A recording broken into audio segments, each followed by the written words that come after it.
Idylls of the King by Alfred, Lord Tennyson. Book 3. The Marriage of Geraint.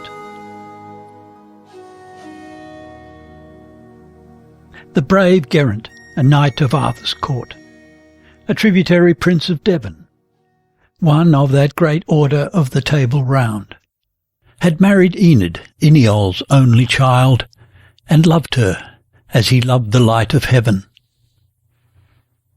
And as the light of heaven varies, now at sunrise, now at sunset, now by night with moon and trembling stars, so loved Geraint to make her beauty vary day by day, in crimson and in purples and in gems. And Enid, but to please her husband's eye, who first had found and loved her in a state of broken fortunes, daily fronted him in some fresh splendour. And the Queen herself, grateful to Prince Geraint for service done, loved her, and often with her own white hands arrayed and decked her, as the loveliest next after her own self in all the court. And Enid loved the Queen, and with true heart adored her as the stateliest and the best and loveliest of all women upon earth. And seeing them so tender and so close, long in their common love rejoiced Geraint. But when a rumour rose about the Queen, touching her guilty love for Lancelot, though yet there lived no proof, nor yet was heard the world's loud whisper breaking into storm, not less Geraint believed it. And there fell a horror on him, lest his gentle wife, through that great tenderness for Guinevere, had suffered, or should suffer, any taint in nature. Wherefore, going to the king, he made this pretext, that his princedom lay close on the borders of a territory wherein were bandit earls and caitiff knights, assassins, and all flyers from the hand of justice, and whatever loathes a law. And therefore, till the king himself should please to cleanse this common sewer of all his realm, he craved a fair permission to depart, and there defend his marches. And the king mused for a little on his plea, but, last, allowing it, the prince and Enid rode, and 50 knights rode with them, to the shores of Severn, and they passed to their own land. Where, thinking that if ever yet was wife true to her lord, mine shall be so to me, he compassed her with sweet observances and worship, never leaving her, and grew forgetful of his promise to the king, forgetful of the falcon and the hunt, forgetful of the tilt and tournament, forgetful of his glory and his name, forgetful of his princedom and its cares. And this forgetfulness was hateful to her. And by the people, when they met in 2s and 3s, or fuller companies, began to scoff and jeer and babble of him, as of a prince whose manhood was all gone, and molten down in mere uxoriousness. And this she gathered from the people's eyes. This too the women who attired her head to please her, dwelling on his boundless love, told Enid, and they saddened her the more. And day by day she thought to tell Geraint, but could not out of bashful delicacy, while he that watched her sadden was the more suspicious that her nature had a taint. At last it chanced that on a summer morn, they, sleeping each by either, the new sun beat through the blindless casement of the room, and heated the strong warrior in his dreams, who, moving, cast the coverlet aside, and bared the knotted column of his throat, the massive square of his heroic breast, and arms on which the standing muscle sloped, as slopes a wild brook o'er a little stone, running too vehemently to break upon it. And Enid woke, and sat beside the couch, admiring him, and thought within herself, was ever man so grandly made as he? Then, like a shadow, passed the people's talk and accusation of uxoriousness across her mind. And bowing over him low to her own heart, piteously, she said, "O noble breast and all puissant arms, am I the cause? I, the poor cause that men reproach you, saying all your force is gone? I am the cause, because I dare not speak and tell him what I think and what they say. And yet I hate that he should linger here. I cannot love my lord, and not his name. Far liefer had I gird his harness on him, and ride with him to battle, and stand by, and watch his mightful hand striking great blows at caitiffs and at wrongers of the world. Far better were I laid in the dark earth, not hearing any more his noble voice, not to be folded more in these dear arms, and darkened from the high light in his eyes, than that my lord through me should suffer shame. Am I so bold, and could I so stand by, and see my dear lord wounded in the strife, or maybe pierced to death before mine eyes, and yet not dare to tell him what I think, and how men slur him, saying all his force is melted into mere effeminacy? Oh me, I fear that I am no true wife." Half inwardly, half audibly she spoke, and the strong passion in her made her weep true tears upon his broad and naked breast, and these awoke him. And by great mischance he heard but fragments of her later words, and that she feared she was not a true wife. And then he thought, "In spite of all my care, for all my pains, poor man, for all my pains, she is not faithful to me. And I see her weeping for some gay knight in Arthur's hall." Then, though he loved and reverenced her too much to dream she could be guilty of foul act, right through his manful breast darted the pang that makes a man, in the sweet face of her whom he loves most, lonely and miserable. At this he hurled his huge limbs out of bed, and shook his drowsy squire awake, and cried, "My charger, and her palfrey!" Then to her, "I will ride forth into the wilderness, for though it seems my spurs are yet to win, I have not fallen so low as some would wish. And thou, put on thy worst and meanest dress, and ride with me."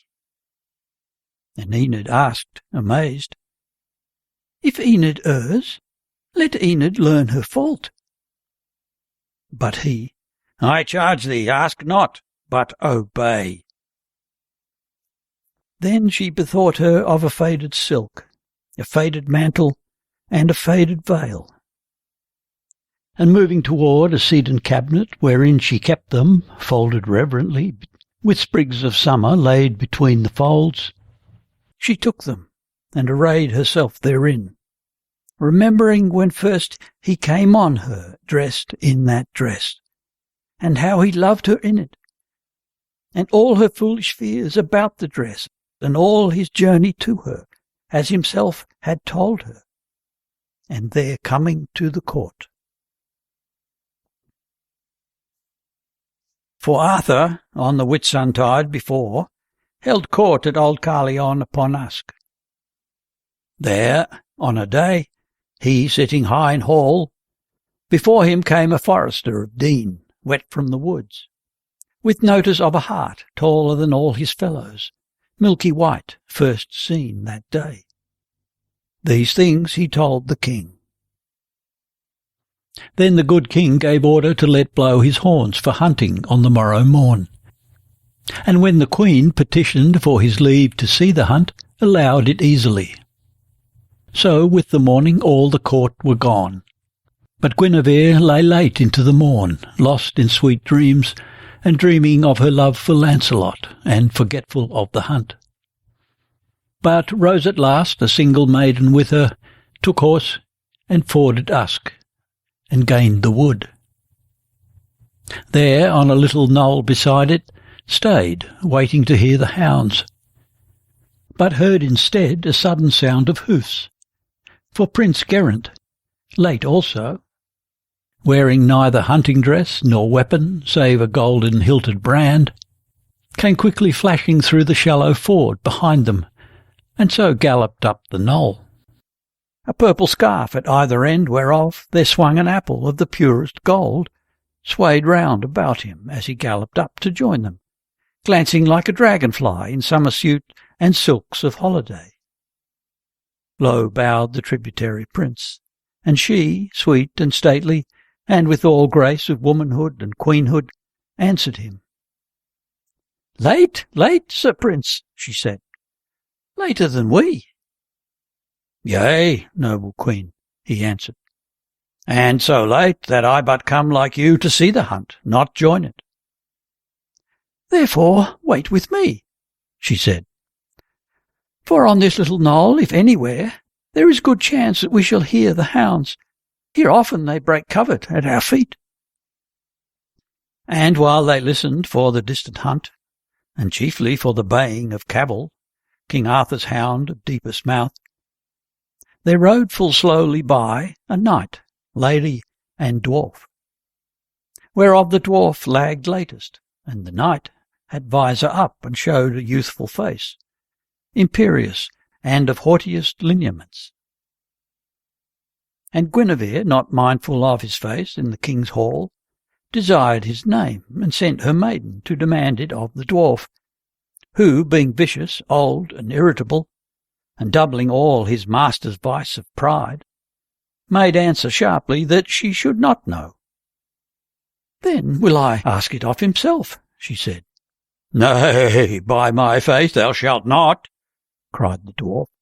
"Thou art not worthy even to speak of him." And when she put her horse toward the knight, struck at her with his whip. And she returned indignant to the queen.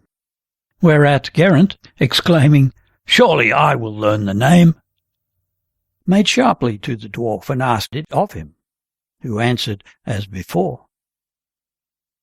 And when the prince had put his horse in motion toward the knight, struck at him with his whip, and cut his cheek. The prince's blood spurted upon the scarf, dyeing it, and his quick instinctive hand caught at the hilt as to abolish him.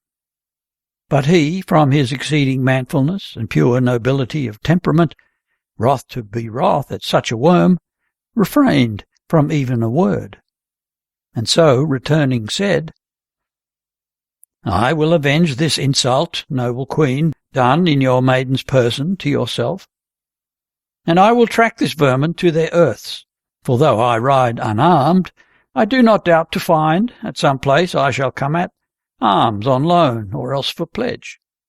And being found, then will I fight him, and will break his pride, and on the third day will again be here, so that I be not fallen in fight. Farewell." "Farewell, fair prince," answered the stately queen. "Be prosperous in this journey, as in all, and may you light on all things that you love, and live to wed with her whom first you love. But ere you wed with any, bring your bride, and I, were she the daughter of a king, yea, though she were a beggar from the hedge, will clothe her for her bridals like the sun." And Prince Geraint, now thinking that he heard the noble heart at bay, now the far horn, a little vexed at losing of the hunt, a little at the vile occasion, rode, by ups and downs through many a grassy glade and valley, with fixed eye following the three. At last they issued from the world of wood, and climbed upon a fair and even ridge, and showed themselves against the sky, and sank. And thither came Geraint, and underneath beheld the long street of a little town in a long valley, on one side whereof, white from the mason's hand, a fortress rose, and on one side a castle in decay, beyond a bridge that spanned a dry ravine. And out of town and valley came a noise, as of a broad brook o'er a shingly bed, brawling, or like a clamour of the rooks, at distance, ere they settle for the night. And onward to the fortress rode the three, and entered, and were lost behind the walls. So, thought Geraint, I have tracked him to his earth. And down the long street, riding wearily, found every hostel full, and everywhere was hammer laid to hoof, and the hot hiss and bustling whistle of the youth who scoured his master's armour. And of such a one he asked, What means the tumult in the town? Who told him, scouring still, The Sparrow-hawk. Then riding close behind an ancient churl, who, smitten by the dusty sloping beam, went sweating underneath a sack of corn, asked it once more what meant the hubbub here. Who answered gruffly, "Oh, the Sparrow-hawk." Then riding further past an armourer's, who, with back turned and bowed above his work, sat riveting a helmet on his knee, he put the self-same query. But the man, not turning round nor looking at him, said, "Friend, he that labours for the Sparrow-hawk has little time for idle questioners." Whereat Geraint flashed into sudden spleen. "1,000 pips eat up your Sparrow-hawk! Tits, wrens, and all winged nothings, peck him dead! Ye think the rustic cackle of your burg the murmur of the world. What is it to me? A wretched set of sparrows, one and all, who pipe of nothing but of sparrow-hawks. Speak! If ye be not like the rest, hawk-mad, where can I get me harbourage for the night? And arms! Arms! Arms! To fight my enemy! Speak!" Whereat the armourer, turning, all amazed, and seeing one so gay in purple silks, came forward with the helmet yet in hand, and answered, "Pardon me, O stranger knight, we hold a tourney here tomorrow morn, and there is scantily time for half the work. Arms? Truth, I know not. All are wanted here. Harbourage? Truth, good truth, I know not. Save, it may be, at Earl Ineol's, over the bridge yonder." He spoke, and fell to work again. Then rode Geraint, a little spleenful yet, across the bridge that spanned the dry ravine. There, musing, sat the hoary-headed earl, his dress a suit of frayed magnificence, once fit for feasts of ceremony, and said, "Whither, fair son?" To whom Geraint replied, "No friend, I seek harbourage for the night."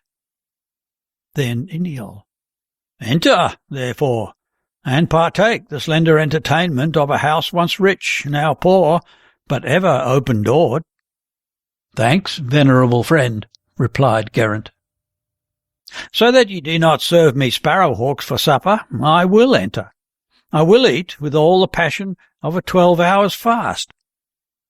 Then sighed and smiled the hoary-headed earl, and answered, "Graver cause than yours is mine to curse this hedgerow thief, the sparrow-hawk. But in, go in. For save yourself desire it, we will not touch upon him, even in jest." Then rode Geraint into the castle court, his charger trampling many a prickly star of sprouted thistle on the broken stones. He looked and saw that all was ruinous. Here stood a shattered archway plumed with fern, and here had fallen a great part of a tower, whole, like a crag that tumbles from the cliff, and like a crag was gay with wilding flowers. And high above a piece of turret stair, worn by the feet that now were silent, wound bare to the sun, and monstrous ivy stems clasped the grey walls with hairy fibred arms, and sucked the joining of the stones, and looked a knot beneath of snakes, aloft a grove. And while he waited in the castle court, the voice of Enid, Ineol's daughter, rang clear through the open casement of the hall, singing.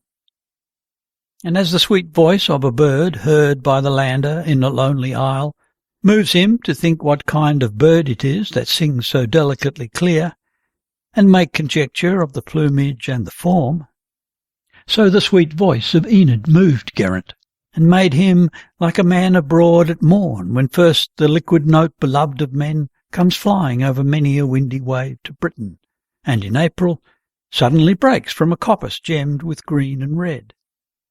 And he suspends his converse with a friend, or it may be the labour of his hands, to think or say, "There is the nightingale."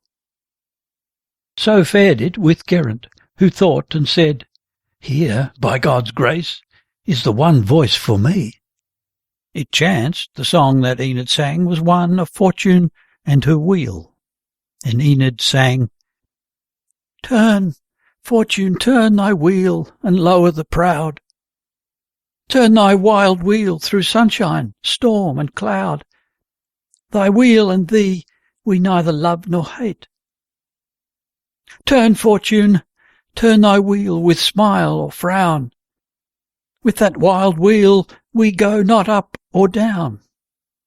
Our hoard is little, but our hearts are great. Smile, and we smile, the lords of many lands.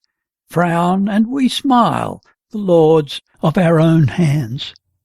For man is man, and master of his fate.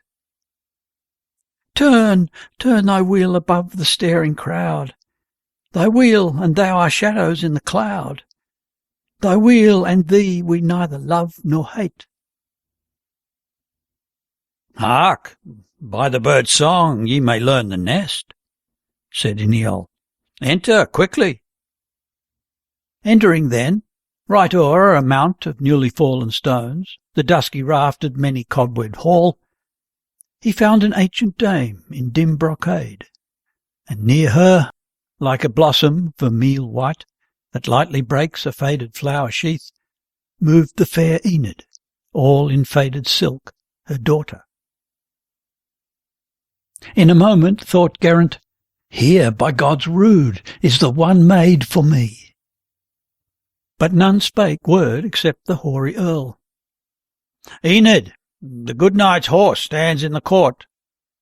Take him to stall and give him corn, and then go to the town and buy us flesh and wine, and we will make us merry as we may. Our hoard is little, but our hearts are great." He spake.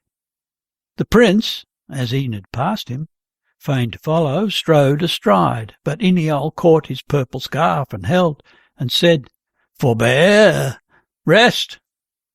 The good house thou ruined, O my son, endures not that her guest should serve himself." And reverencing the custom of the house, Geraint, from utter courtesy, forbore. So Enid took his charger to the stall, and after went her way across the bridge and reached the town.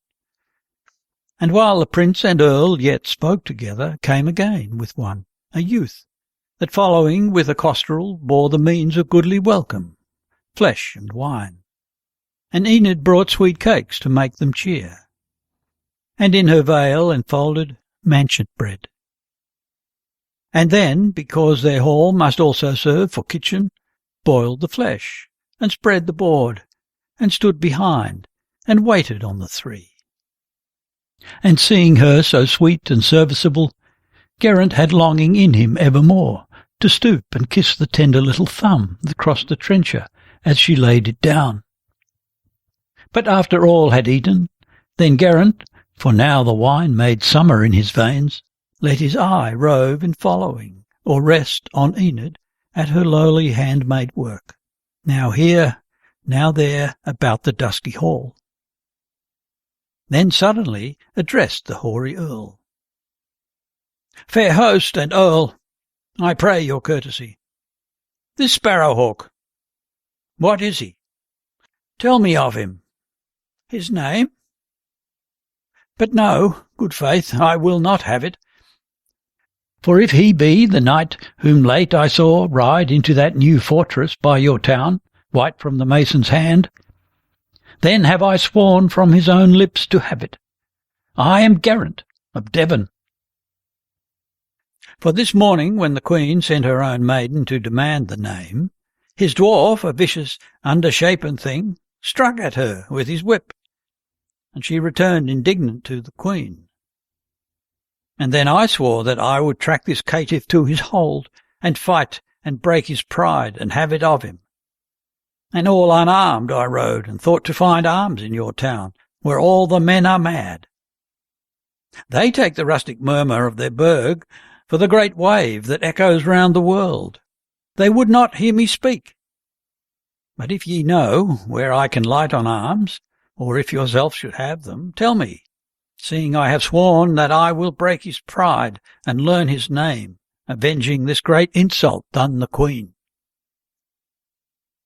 Then cried Earl Iniol, Art thou he indeed? Geraint, a name far sounded among men for noble deeds. And truly I, when first I saw you, moving by me on the bridge, felt ye were somewhat, yea, and by your state and presence, might have guessed you one of those that eat in Arthur's hall in Camelot. Nor speak I now from foolish flattery, for this dear child hath often heard me praise your feats of arms, and often, when I paused, hath asked again, and never loved to hear. So grateful is the noise of noble deeds to noble hearts who see but acts of wrong. Oh, never yet had woman such a pair of suitors as this maiden. First, Limors, a creature wholly given to brawls and wine, drunk even when he wooed. And be he dead, I know not, but he passed to the wild land. The second was your foe, the sparrowhawk, my curse, my nephew. I will not let his name slip from my lips if I can help it. He, when I that knew him fierce and turbulent, refused her to him, then his pride awoke. And since the proud man often is the mean, he sowed a slander in the common ear, affirming that his father left him gold and in my charge, which was not rendered to him. Bribed with large promises the men who served about my person, the more easily because my means were somewhat broken into through open doors and hospitality. Raised my own town against me in the night before my Enid's birthday, sacked my house, from mine own earldom foully ousted me, built that new fort to overawe my friends, for truly there are those who love me yet, and keeps me in this ruinous castle here, where doubtless he would put me soon to death, but that his pride too much despises me. And I myself sometimes despise myself. For I have let men be, and have their way, am much too gentle, have not used my power. Nor know I whether I be very base or very manful, whether very wise or very foolish. Only this I know, that whatsoever evil happen to me, I seem to suffer nothing, heart or limb, but can endure it all most patiently. Well said, true heart, replied Geraint, but arms, that if the sparrowhawk, this nephew, fight in next day's tourney, I may break his pride. And Iniol answered, Arms indeed, but old and rusty. Old and rusty, Prince Geraint, are mine, and therefore at thy asking thine. But in this tournament can no man tilt, except the lady he loves best be there. 2 forks are fixed into the meadow ground, and over these is placed a silver wand, and over that a golden sparrowhawk, the prize of beauty for the fairest there.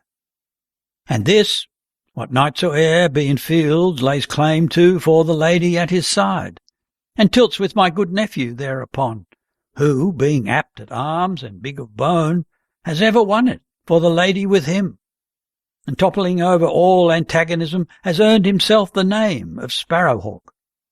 But thou, that hast no lady, canst not fight. To whom Geraint, with eyes all bright, replied, leaning a little toward him, Thy leave. Let me lay lance in rest, O noble host, for this dear child. Because I never saw, though having seen all beauties of our time, nor can see elsewhere, anything so fair. And if I fall, her name will yet remain untarnished as before. But if I live, so aid me heaven when at mine uttermost, as I will make her truly my true wife." Then, howsoever patient, Ineol's heart danced in his bosom, seeing better days.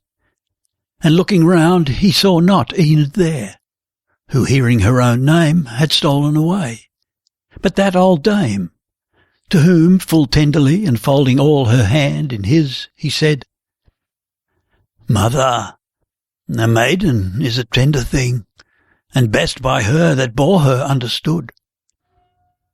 Go thou to rest, but ere thou go to rest, tell her, and prove her heart toward the prince." So spake the kindly-hearted earl, and she, with frequent smile and nod, departing, found, half disarrayed as to her rest, the girl, whom first she kissed on either cheek, and then on either shining shoulder laid a hand, and kept her off and gazed upon her face, and told her all their converse in the hall, proving her heart. But never light and shade coursed one another more on open ground beneath the troubled heaven, than red and pale across the face of Enid hearing her. While slowly falling as a scale that falls, when weight is added only grain by grain, sank her sweet head upon her gentle breast. Nor did she lift an eye, nor speak a word, wrapped in the fear and in the wonder of it. So moving without answer to her rest, she found no rest, and ever failed to draw the quiet night into her blood, but lay contemplating her own unworthiness. And when the pale and bloodless east began to quicken to the sun, arose and raised her mother too. And hand in hand they moved down to the meadow where the jousts were held, and waited there for Ineol and Geraint.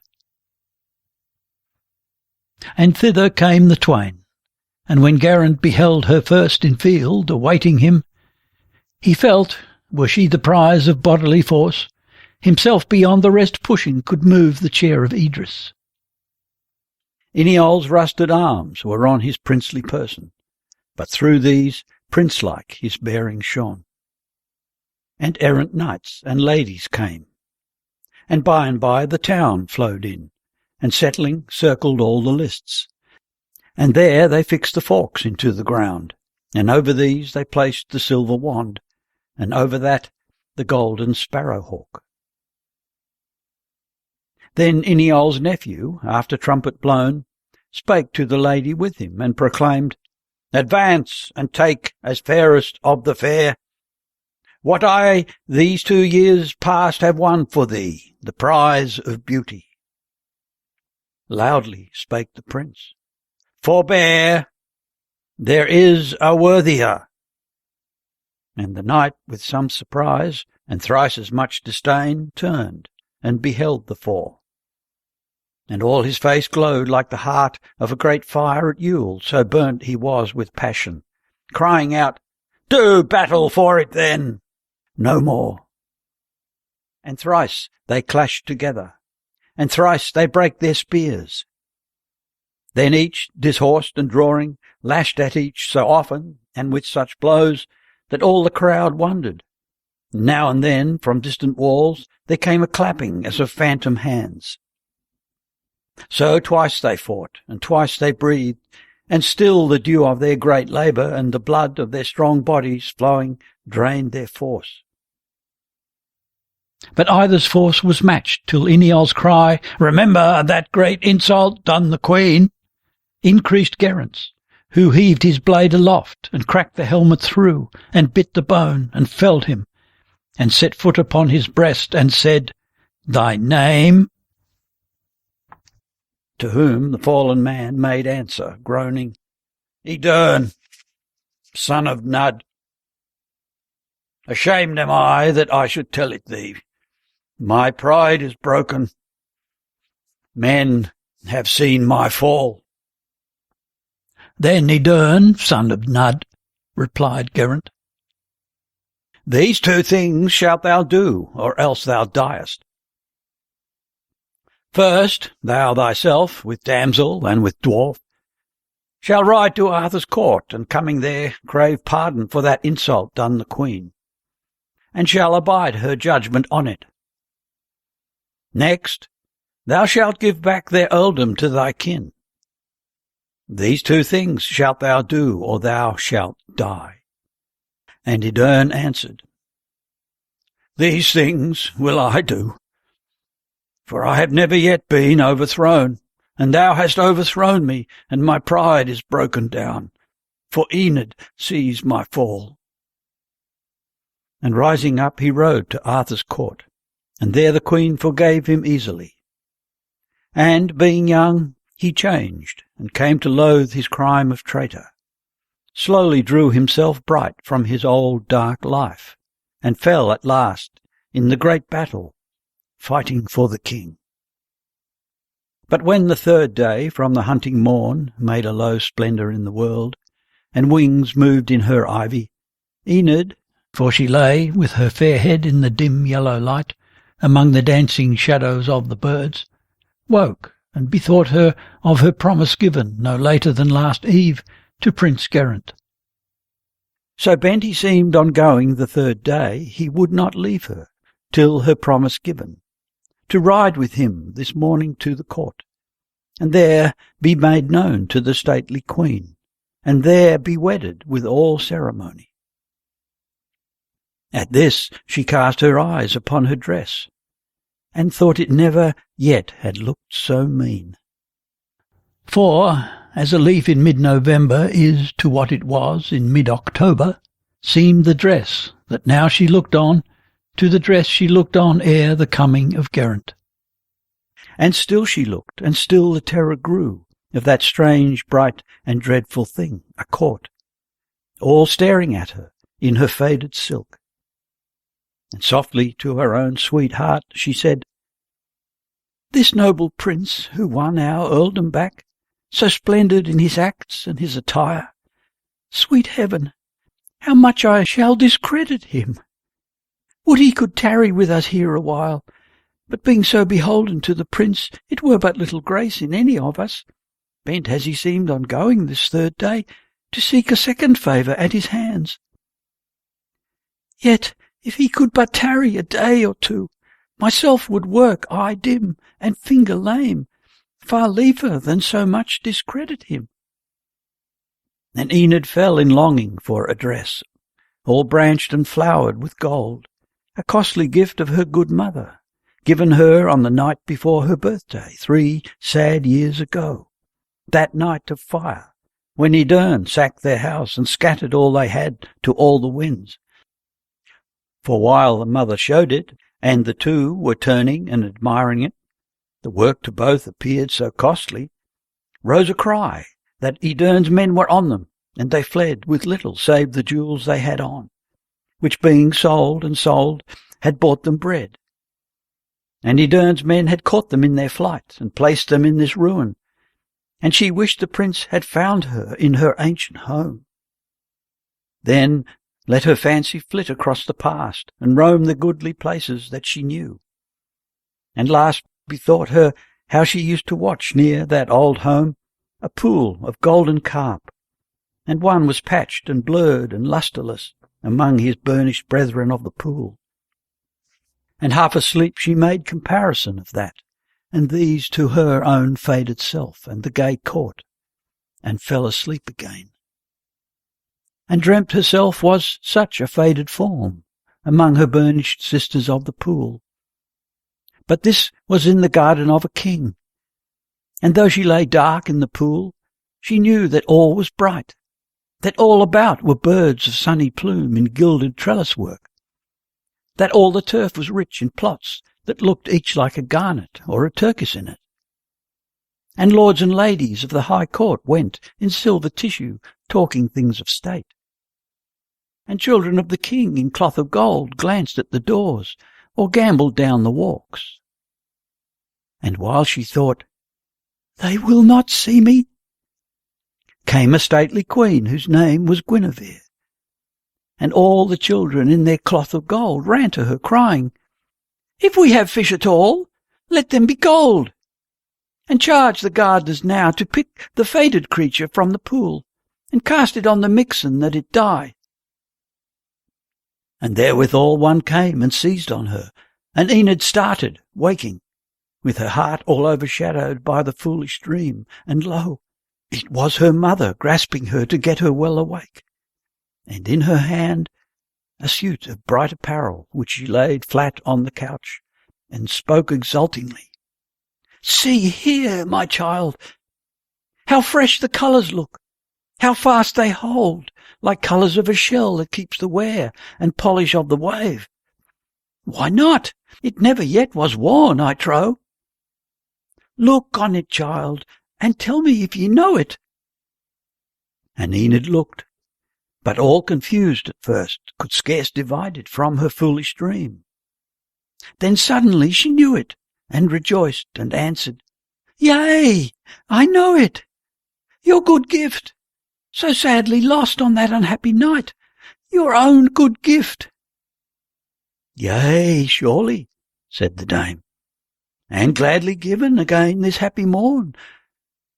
For when the jousts were ended yesterday, went Iniol through the town, and everywhere he found the sack and plunder of our house all scattered through the houses of the town, and gave command that all which once was ours should now be ours again.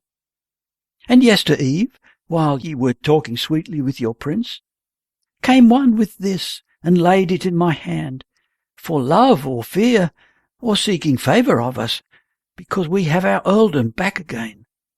And yester eve I would not tell you of it, but kept it for a sweet surprise at morn.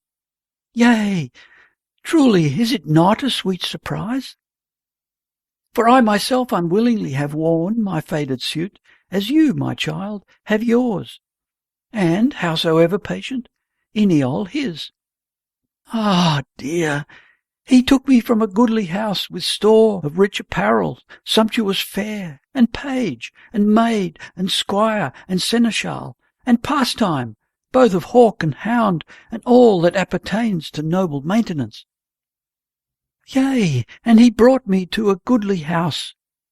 But since our fortune swerved from sun to shade, and all through that young traitor, cruel need constrained us. But a better time has come. So clothe yourself in this, that better fits our mended fortunes and a prince's bride.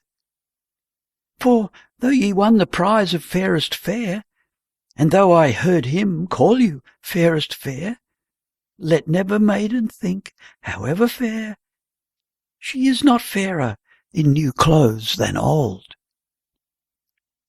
And should some great court lady say, the prince hath picked a ragged robin from the hedge, and like a madman brought her to the court, then were ye shamed, and worse might shame the prince to whom we are beholden. But I know, when my dear child is set forth at her best, that neither court nor country, though they sought through all the provinces like those of old that lighted on Queen Esther, has her match." Here ceased the kindly mother out of breath, and Enid listened, brightening as she lay. Then, as the white and glittering star of morn parts from a bank of snow, and by slips into golden cloud, the maiden rose and left her maiden couch, and robed herself, helped by the mother's careful hand and eye, without a mirror, in the gorgeous gown. Who, after, turned her daughter round, and said she never yet had seen her half so fair, and called her like that maiden in the tale, whom Gwydion made by glamour out of flowers, and sweeter than the bride of Cassivellorn, Fleur, for whose love the Roman Caesar first invaded Britain. But we beat him back, as this great prince invaded us, and we not beat him back, but welcomed him with joy.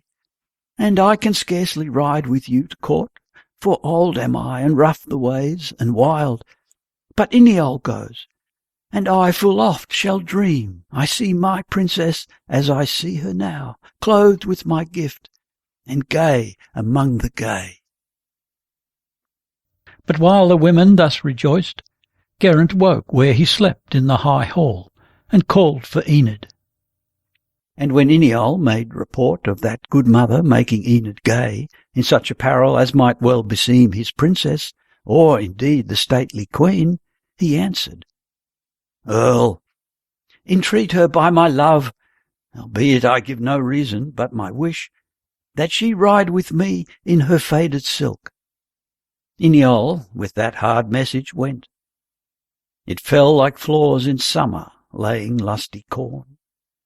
For Enid, all abashed, she knew not why, dared not to glance at her good mother's face.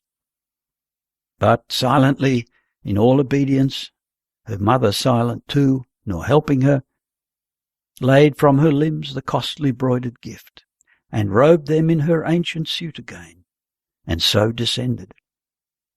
Never man rejoiced more than Geraint to greet her thus attired, and glancing all at once as keenly at her as careful Robin's eye the delver's toil, made her cheek burn and either eyelid fall, but rested with her sweet face satisfied. Then, seeing cloud upon the mother's brow, her by both hands he caught, and sweetly said, O my new mother, be not wroth or grieved at thy new son for my petition to her. When late I left Carleon, our great queen, in words whose echo lasts, they were so sweet, made promise that whatever bride I brought, herself would clothe her like the sun in heaven. Thereafter, when I reached this ruined hall, beholding one so bright in dark estate, I vowed that could I gain her, our fair queen, no hand but hers, should make your Enid burst sunlike from cloud. And likewise thought, perhaps, that service done so graciously would bind the two together. Fain I would the two should love each other. How can Enid find a nobler friend? Another thought was mine. I came among you here so suddenly, that though her gentle presence at the lists might well have served for proof that I was loved, I doubted whether daughter's tenderness or easy nature might not let itself be moulded by your wishes for her weal, or whether some false sense in her own self of my contrasting brightness overbore her fancy dwelling in this dusky hall. And such a sense might make her long for court and all its perilous glories. And I thought that could I some way prove such force in her, linked with such love for me, that at a word, no reason given her, she could cast aside a splendour dear to women, new to her, and therefore dearer, or, if not so new, yet therefore tenfold dearer by the power of intermitted usage. Then I felt that I could rest, a rock in ebbs and flows, fixed on her faith. Now, therefore, I do rest, a prophet certain of my prophecy, that never shadow of mistrust can cross between us. Grant me pardon for my thoughts, and for my strange petition I will make amends hereafter by some gaudy day, when your fair child shall wear your costly gift beside your own warm hearth, with, on her knees, who knows, another gift of the high God, which, may be, shall have learned to lisp you thanks. He spoke. The mother smiled, but half in tears, then brought a mantle down and wrapped her in it, and clasped and kissed her, and they rode away. Now thrice that morning Guinevere had climbed the giant tower, from whose high crest, they say, men saw the goodly hills of Somerset, and white sails flying on the yellow sea. But not to goodly hill or yellow sea looked the fair queen, but up the vale of Usk, by the flat meadow, till she saw them come. And then descending, met them at the gates, embraced her with all welcome as a friend, and did her honour as the prince's bride, and clothed her for her bridals like the sun. And all that week was old Carleon gay, for by the hands of Dubric the high saint they twain were wedded with all ceremony. And this was on the last year's Whitsuntide. But Enid ever kept the faded silk, remembering how first he came on her, dressed in that dress, and how he loved her in it, and all her foolish fears about the dress, and all his journey toward her, as himself had told her, and their coming to the court. And now, this morning, when he said to her, "Put on your worst and meanest dress," she found and took it, and arrayed herself therein.